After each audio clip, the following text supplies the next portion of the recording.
Day 7 and 8, we're off to Beaten Craic in County Leitrim. And I'm Martin Nutty. And I'm John Lee. We keep the tourism trail going here on Irish Stew. Talk to a Malaysian chef who's made a home in lovely Leitrim. We explore a great place to stay, a woodland hideaway just a few miles away. And then we find our way along the Jackalope Trail in a slow adventure way to travel. So we start off with Sham Hanifa, a Malaysian chef who is bringing fresh Asian flavors to local Irish ingredients right here in lovely Leitrim. Sham Hanifa, welcome to Irish Stew. Thank you, John. Thank you for having me. And man, thank you. The name of our show is Irish Stew. And you're from Malaysia. We're going to find out about your epic journey that brought you to Leitrim. But how would a Malaysian chef handle Irish stew? I love Irish stew. I mean, and the first time I arrived here, I tried Irish stew. It's really rich, deep flavor. And sometimes you have it in the summertime, but winter time, you understand why people love it, because it's kind of comforting.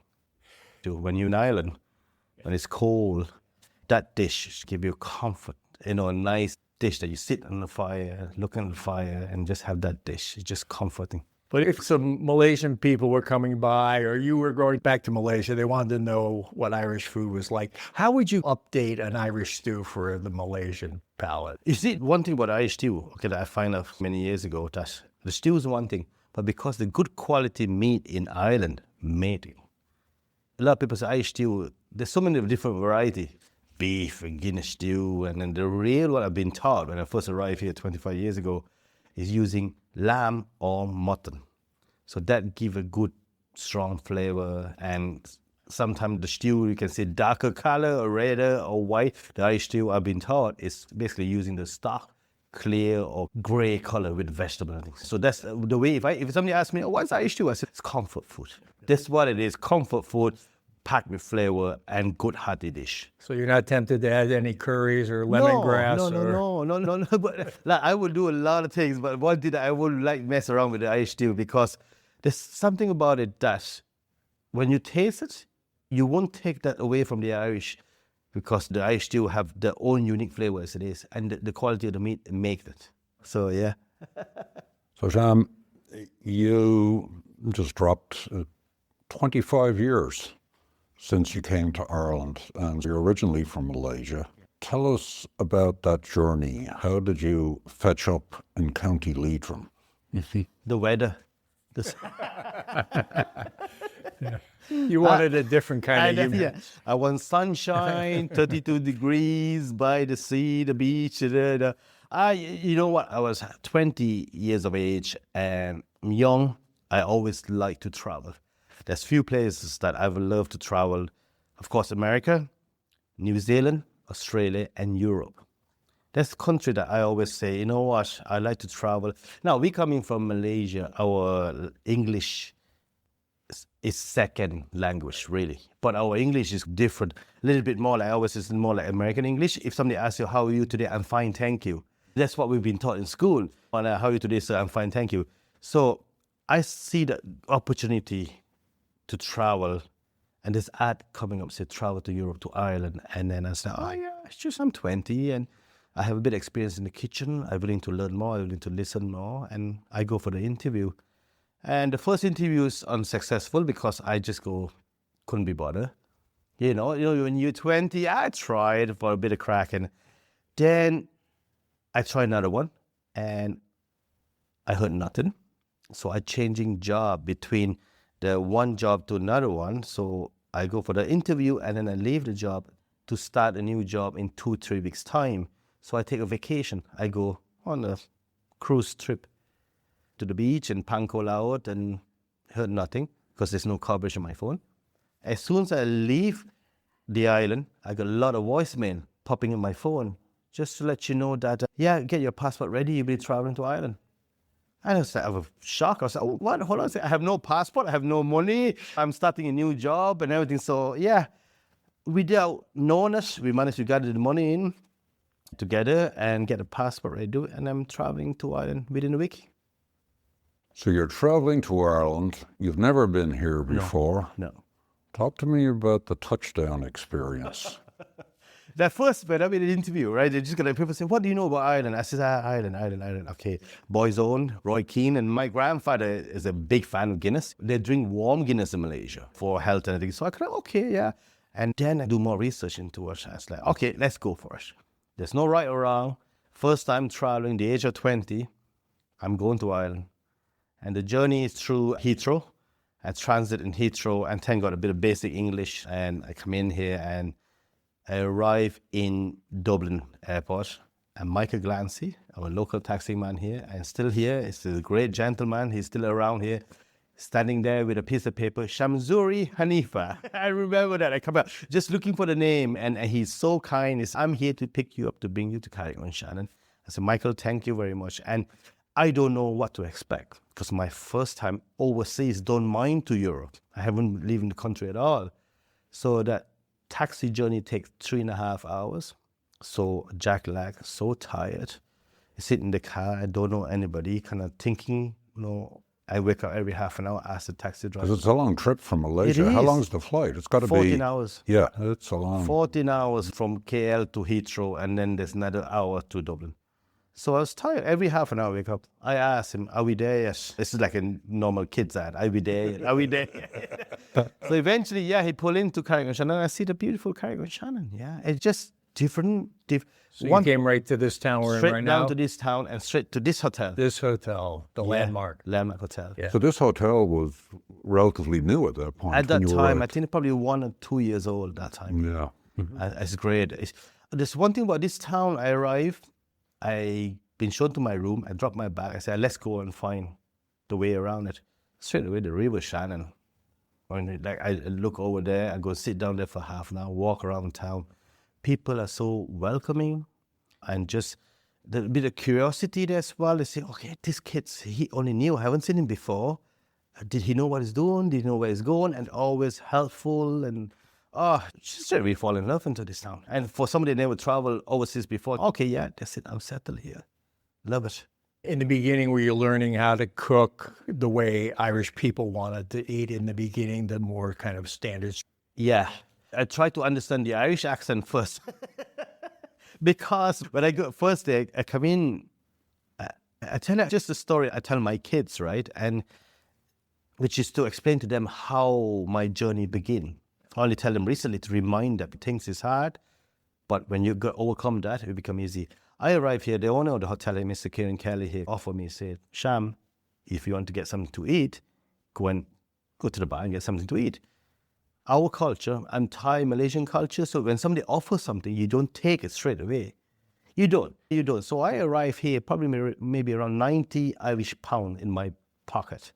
So I walk around, I see the local Londis there, buy a loaf of pan bread and baked beans.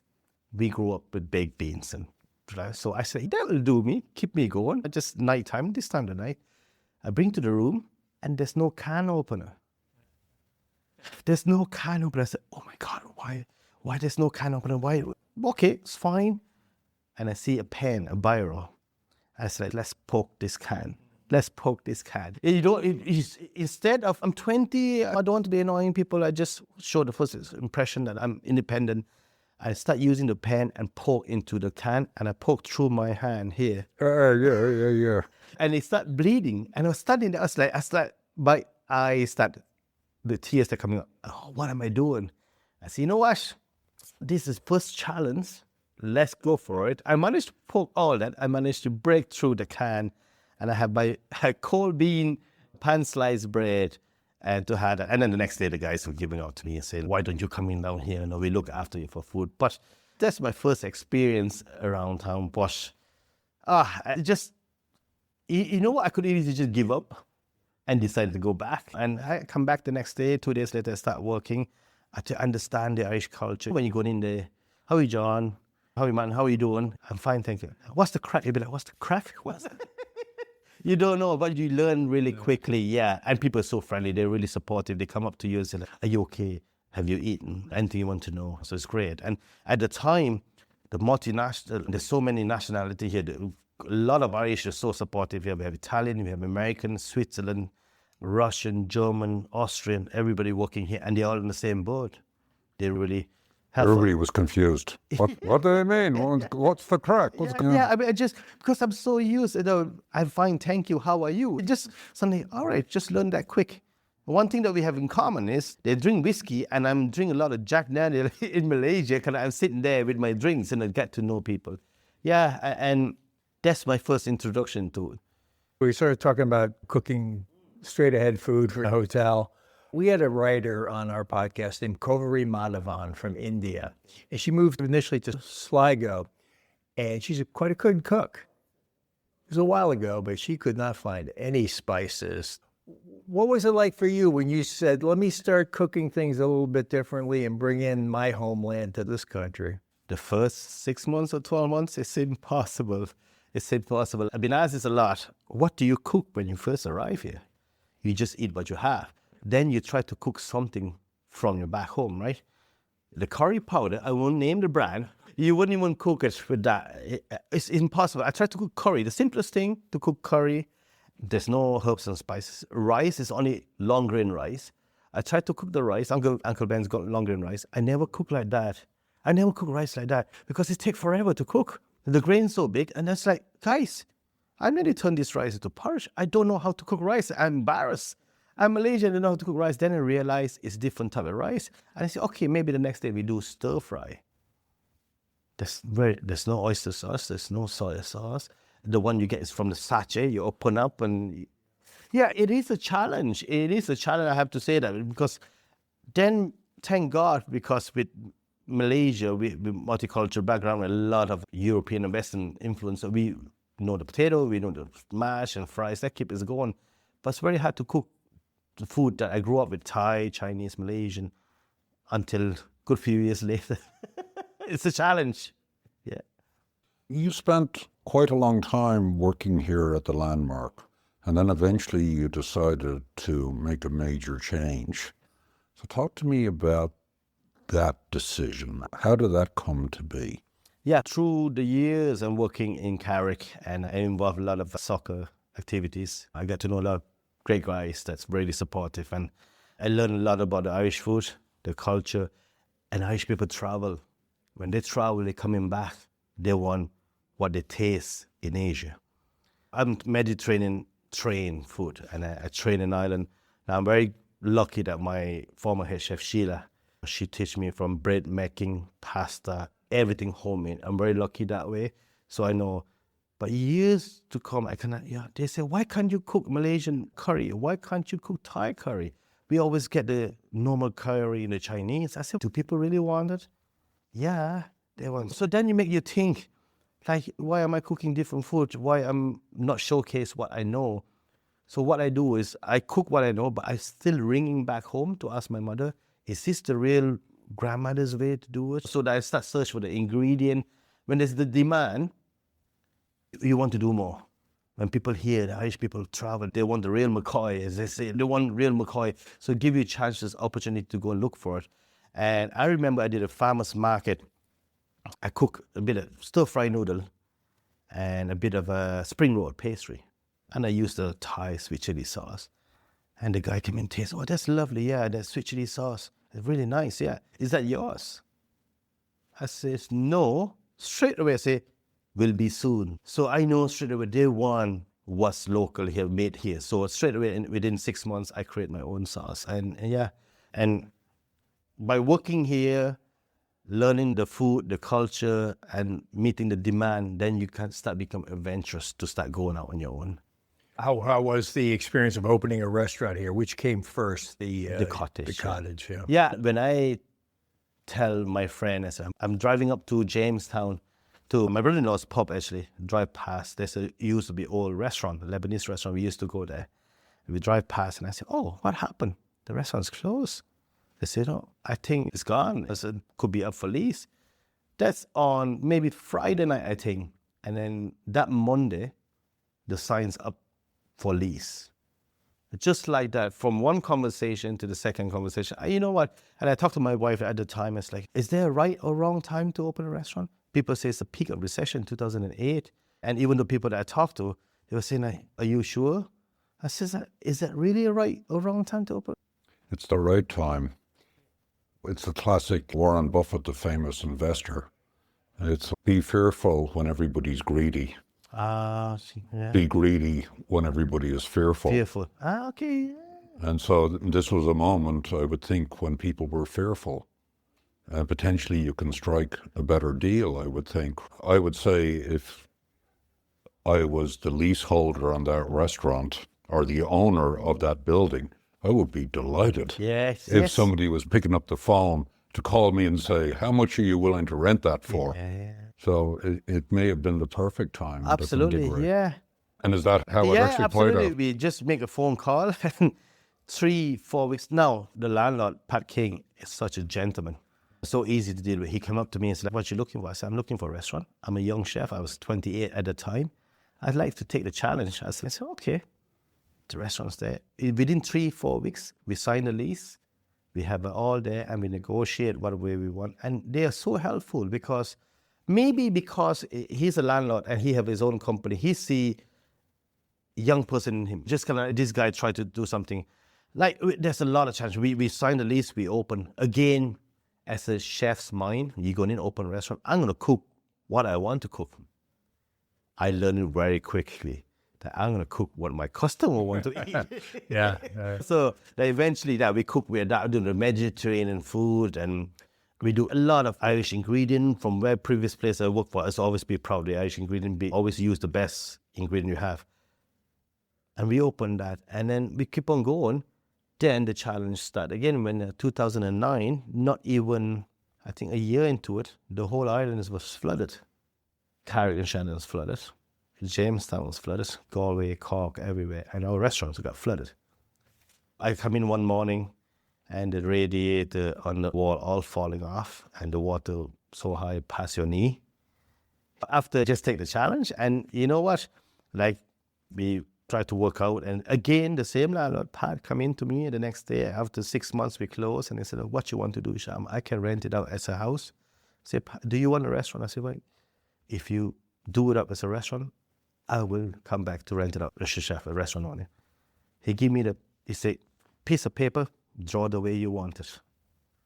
For somebody to have the trust to me and let me draw the structure, the way I want the restaurant layout and everything. And he just gave it to me and give the trust and let me start again. Give me a second opportunity to go again and open the restaurant. And I never Maybe forget. even better this time. Absolutely. Yeah, Like we only started off at a 20-seater restaurant and now we have nearly 60-seater restaurant with a kitchen, open kitchen, overseeing the kitchen.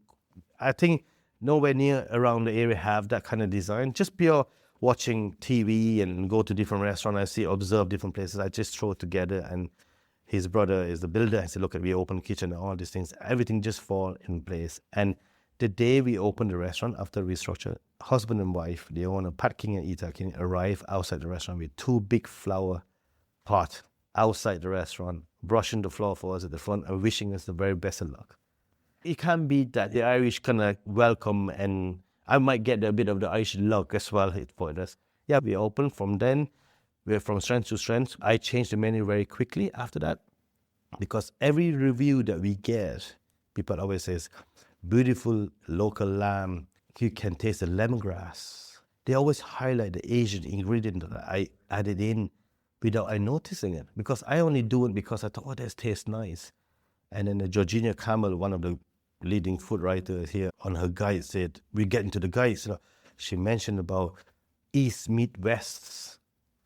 Things like that. And then John and Sally McKenna mentioned the poached rhubarb with star anise and ginger. Okay, this is what people want.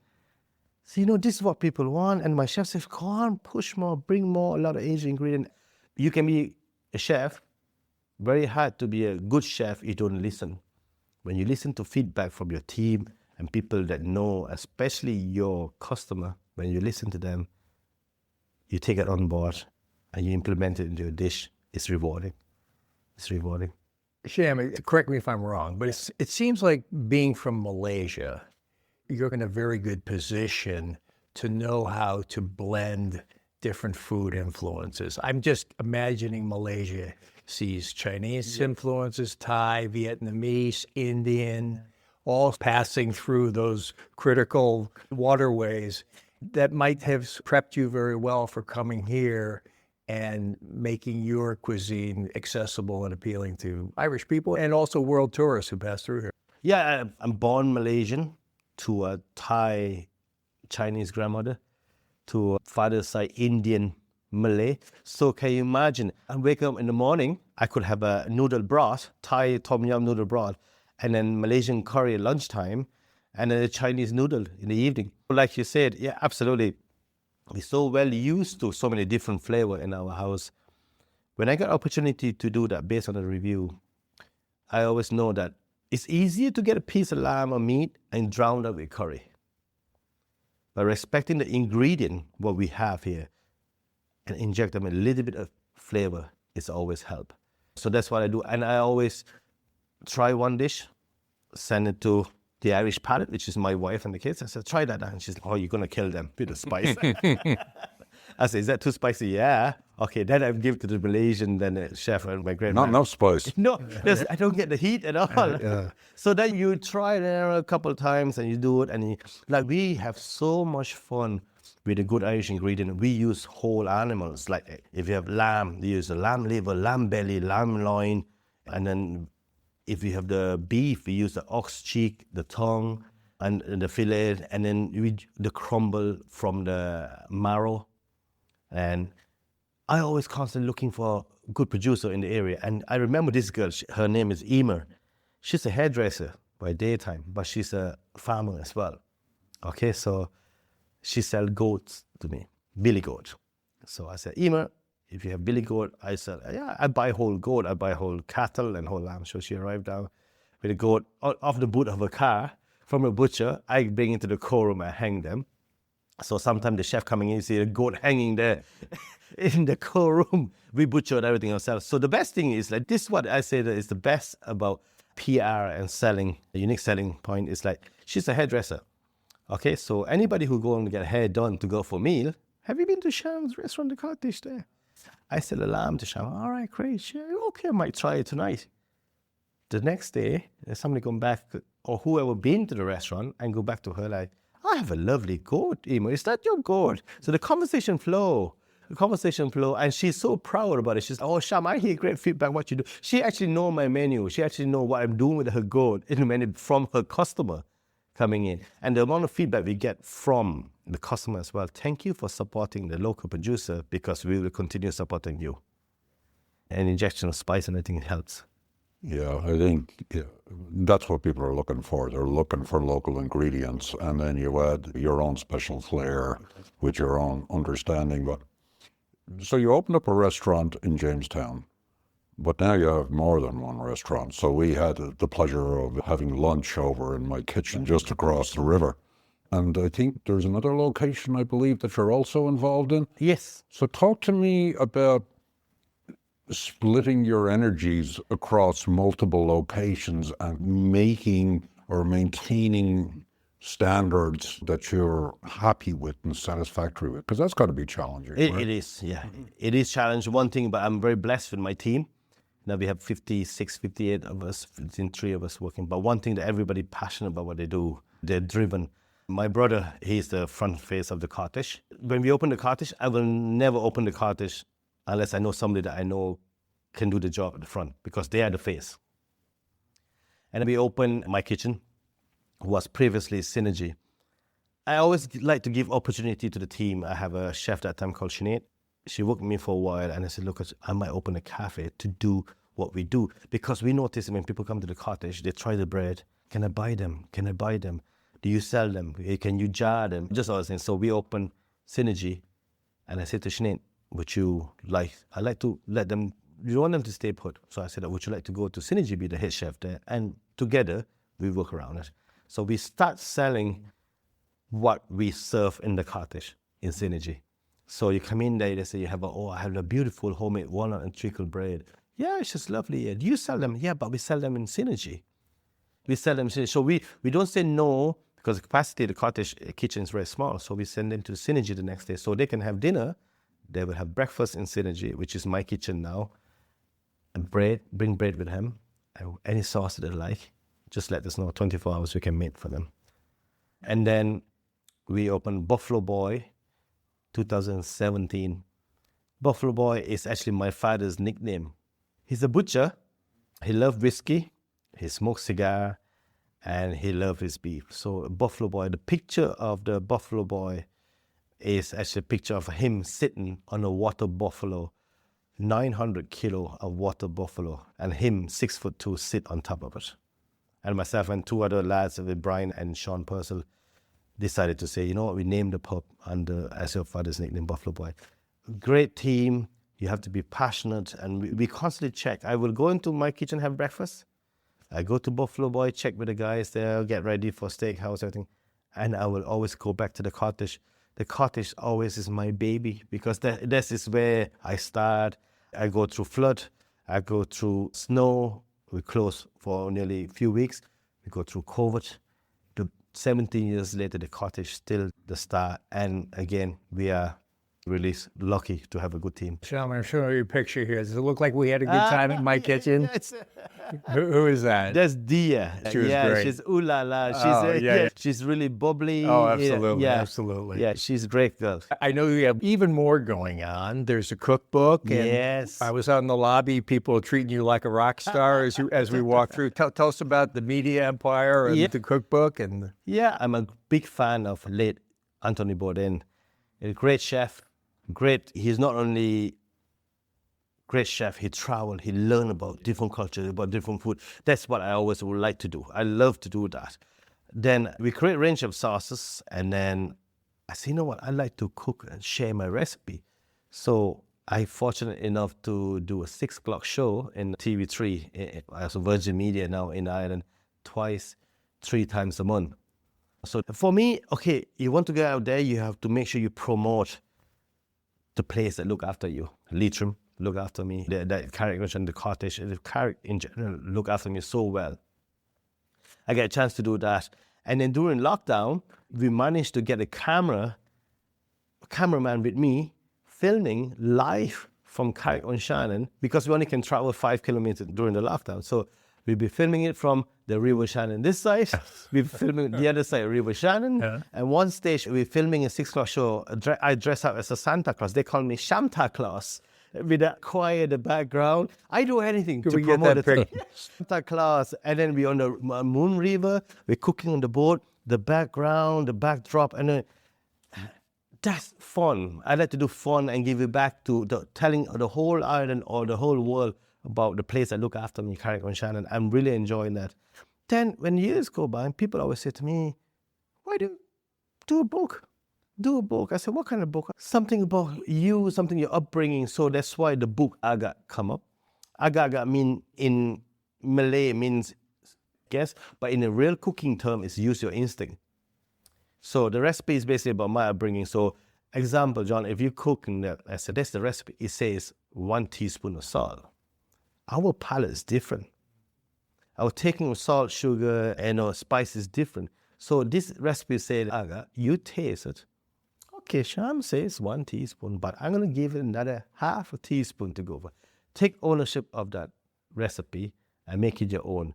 That's what this book is about. So basically, the book is about my upbringing from my Thai side, my Malay side, my Chinese side, all the story of my upbringing with my grandmother's recipe, when I cycled to school of the Nasi Lemak, when my uncle Chinese New Year, the Chinese dish. So I share that story of growing up tasting this food. So more to come. I'm going to share more book of the Cottage soon, hopefully, to share about the Carrick as well. Yeah, I think it's not simple enough to list recipes in a cookbook anymore.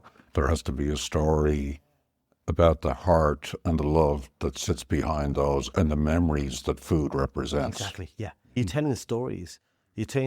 And I'm telling stories of food make people happy. Food bring people together. Like we sit down and we be eating, but one dish could remind you your childhood. Simple dish. Could be like here, sometimes I remember my head chef before, it's like mash and gravy. Straight real, baby dinner. We mentioned you get a chance to plug for Seamus Plug, and you've been plugging Leitrim very well. Yeah. But what should we know about you and all the things you offer here? And how can visitors get to know you better and sample some of the stuff you're doing? Yeah, come to Carrick and Shannon, and there's 3 different restaurants that we have. The Cottage is contemporary Irish, the best local produce you're going to get with the Asian twist. I guarantee you that the experience we have is the Kate Miller culture and the Malaysian welcome to them. It's like the photo that you showed to me that they will give a great welcome. And then you go for breakfast in my kitchen. And again, good quality Irish breakfast representing Irish culture, the food, Asian culture as well in my kitchen. Beautiful town. And then you go to Buffalo Boy, enjoy your steak, good Irish whiskey and gin, beautiful Irish beef again, served with love, care, and a bit of music in the background. And you come to Carrick and Shannon, many restaurant, and the 3 restaurants that you come to as well, you're never disappointed. And with a good Irish welcome. Thank you, Sham Hanifa. It's right before dinner now, so we're all getting a bit hungry, but thanks so much for joining us. Thank you, John. Thank you. Great conversation with Sham Hanifa. It had been a long day, so we went and grabbed a bite to eat in the Landmarks restaurant, and then a bit of shut-eye, because the next morning we were up bright and early and headed north towards Drumshambo, but we stopped off along the way to visit Drumhearney Woodland Hideaway, where we met Alison Moffat. Alison is the co-founder and marketing manager, and here she is telling us about her newly opened and wonderful getaway for those that want to de-stress from big city life. So we're sitting in a wonderful lodge in a place called Drumhearney Woodland Hideaway, and it's a perfect description. It's October, the leaves are changing, there are red squirrels running along the branches, and we're sitting in a lovely 3-bedroom lodge, and it's quiet. And we're delighted to be joined by Alison Moffat, whose family have recently built out this alternative retreat. Welcome to Irish Stew Podcast, Alison. Thank you so much for having me. Thanks, Alison. As Martin kind of set the scene here where we're sitting now, it feels like this very new lodge, open, airy, high ceilings, modern look. It looks like the forest grew up around it. It doesn't look, the house looks new, but it looks like if you look outside, it looks like it's always been here. The trees are mature. Nature has not been disrupted too much here to plant this house right in the middle of the forest. It was probably very much planned. I think sustainability and ecological stewardship is very important to our brand. So the hideaway itself, we opened our gates in 2020, but as you've mentioned, my family is involved in it. We actually purchased the estate with other locals in 2017. We came in and started to clear out the forestry. We knew that the place was special and we wanted to do something with it. And that's where Drumhearney Woodland Hideaway, the idea was born. And I mean, so you're feeling like it's untouched. That was all very much planned as part of the whole project rollout. We're probably in the 3rd phase of the project. We opened 2022 and it's 7 lodges. The plan is to get to 28 lodges in total. You're sitting here in one of the 3-bedroom lodges right now of 16, but we are planning to do 1-bedroom lodges in the next 12 to 18 months. I just brought you up to see the barn as well, which was part of phase 2 of the project. So the barn is an event space, a space where we host weddings, corporate events, and just really hold a space for visitors when they come here. Phase 5 is what we aim to get to in the next 3 to 4 years. And part of that will include the renovation of our manor house. So the manor house is really the focal point of the estate. It's the origins of the estate, which was built in the late 1600s by the Latouche family, who brought banking to Ireland. And they built this as a hunting lodge and a place to escape the busy life of Dublin, which essentially is part of what the ethos of our brand is now, to create a space where people will come disconnect in nature and reconnect with themselves. And you're operating 3 years now. What have you learned about your customer profile? Who likes to come here and what are they looking for? Because this feels like a little alternate to, let's say, traditional hotel experience, which is fine. Yeah. But you're trying to attract, I suppose, a different client base. Yeah, of course. Like an important question, who do we want to bring here? And I think I mentioned wanting to disconnect and reconnect in nature. So a lot of the clientele and guests that come here, primarily families, groups of friends. They might come here for special occasions, for reunions. As I mentioned, the barn just opened, so that's opened up a realm of potential wedding guests. We cover lots of different demographics when it comes to the guests that stay here. And the barn, it's a fully modern place with a great view out over nature. And how many people can you fit in there, sit down for dinner? Yeah, so the barn will sit 220 in total. So yeah, the construction of the barn and the design itself was planned and envisioned to fit very much with the estate. We use a lot of our own wood in the buildings. You'll see it here in the lodges, in the barn and exterior of the barn. Any area that looks to attract, I think, would need a range of accommodations. It sure doesn't hurt to have something completely unique, which I think is what you have here. Yeah, it's definitely unique. We get that a lot. The lodges themselves are self-catered. You have your fully equipped kitchens, so you could cook your 3 meals if you want to do that on your holidays either. So we do have an on-site cafe. We deliver breakfast. An offering we do as well is a private chef, where a private chef would come in and cook your own meal in the comfort of your own lodge, which is a really nice experience, I have to say. We're so lucky in the proximity of where we are. As you mentioned, you're in the landmark, it's an amazing hotel. We're only 9 kilometres from Carrick, and we've so many great accommodation providers on our doorstep, local restaurants, local businesses. And that's a big part of our ethos too, because we've a lot of great partnerships, and I think that's the heart of a good place where tourists want to come and visit. You have lots of different elements and experiences for everyone. And of course, you're not too far from Drumshanbo and its Shed Distillery, which I'm guessing is one of the reasons why you have customers showing up here, because they want to actually pay a visit there.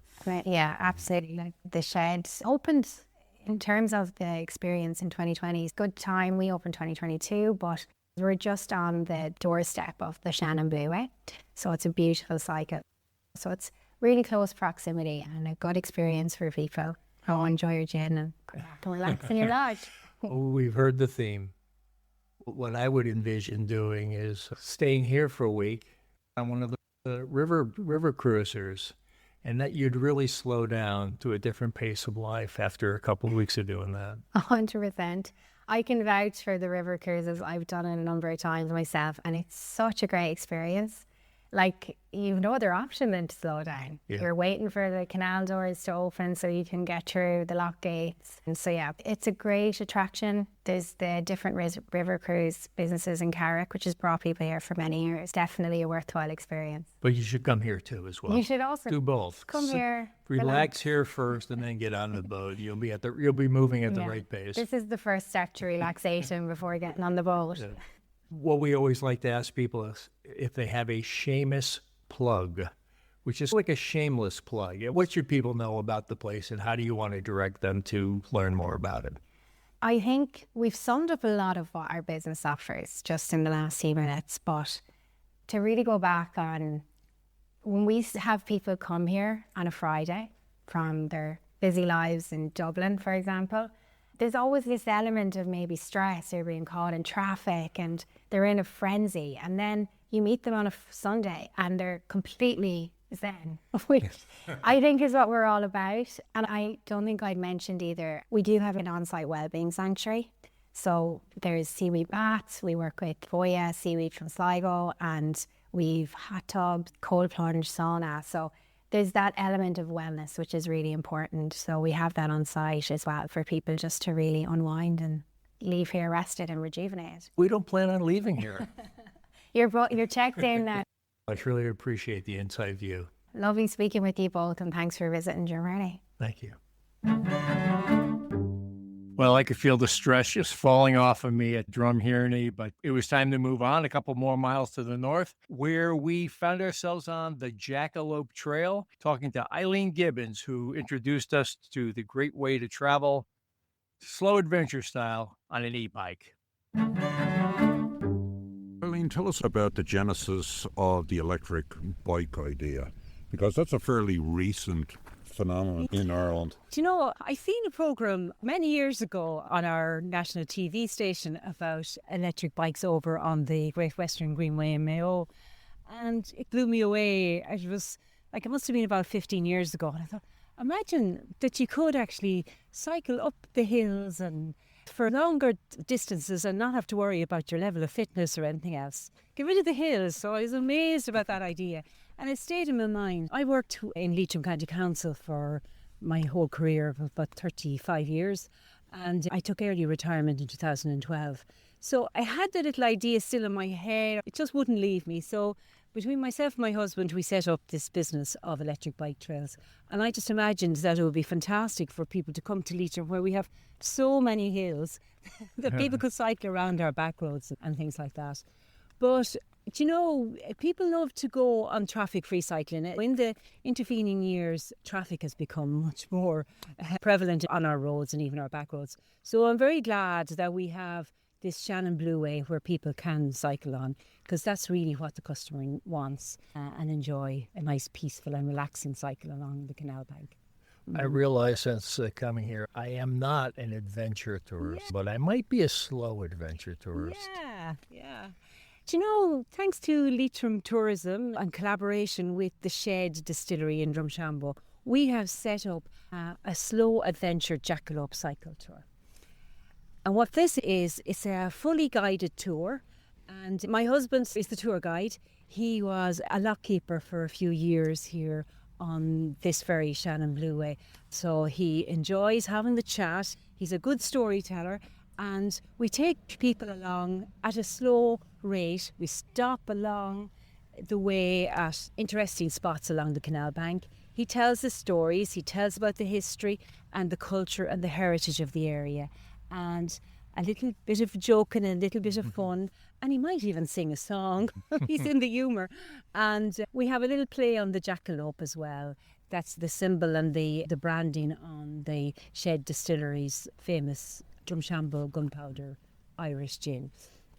And I understand that the jackalope is a creature native to Leitrim, am I correct? Oh, yes. In danger, though, isn't it? Yeah. He's elusive now. He's a bit of a shy guy. Sometimes, if you're lucky, you might spot him along this canal route.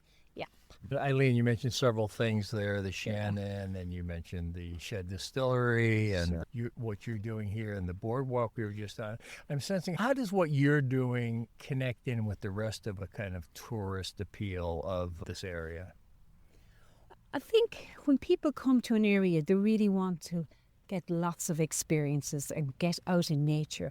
So I think you've been to the Drumherney Woodland Hideaway, and people that go there, they're out in the middle of nature, and to go for a cycle along the canal bank is just an extension of that. So it really fits in very well.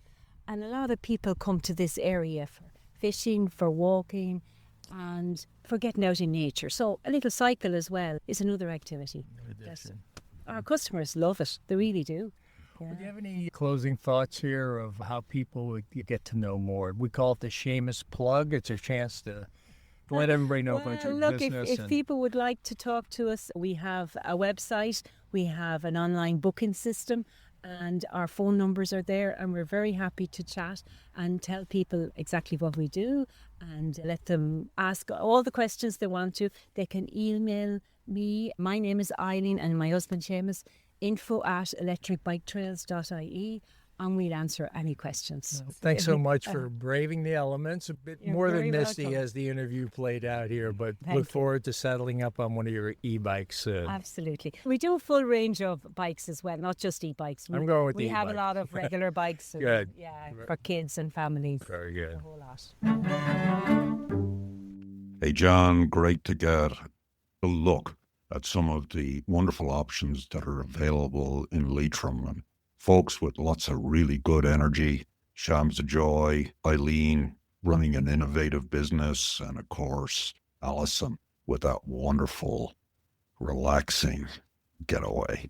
Ah, yes, indeed. And, you know, if we stayed on that Jackalope Trail just a little while longer, we'd be running right into our next destination, which we'll get to in just a couple of days. When we do end up in Drumshanbo, and we find out how an old jam factory is helping revitalize the food scene in Leitrim at its food hub. And one of the most important businesses taking place in that area is the Shed Distillery of PJ Rigney. We make a return episode with PJ, this time on site, although it's actually the second episode we record in the church. So come back for that as well.